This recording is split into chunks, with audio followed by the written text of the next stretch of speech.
Hi everyone, kumusta po kayo? Si Sir Bibal po ito, Pinoy teacher dito sa Florida. At kahit Thursday pa lang po, let me tell you this.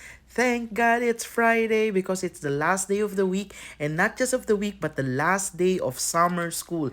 Sinong mag-aakalang ganun po kabilis tapos na po agad ang 6 weeks na amin pong summer job at bago po ang lahat, kami po ay nagpasyang magsama-sama para sa isang faculty luncheon kasama po ang lahat ng mga katrabaho po namin dito sa summer school sa Lake Worth High School, Palm Beach, Florida. At ang napili po ng aming assistant principal ay ang Victoria Peruvian Cafe and Restaurant. So titikman po natin ang cuisine po na mula sa Peru. Ayan po.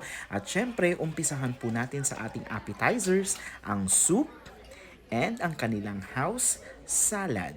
At una na pong isinerve ang main course na in-order ng aking misis. Ito po ang chicken chicharon or pollo chicharon.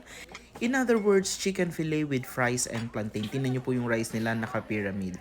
At ang in-order naman po ng kasama ko ay pasta and chicken. At ang akin naman po ay ang pescado or ang fish in sweet and sour sauce. Ayan po. So masarap po na makatikim din po tayo ng ibang mga pagkain katulad po nito na galing Peru. Out of this world po ang tema ng aming naging summer school at maraming pong salamat sa opportunity ito.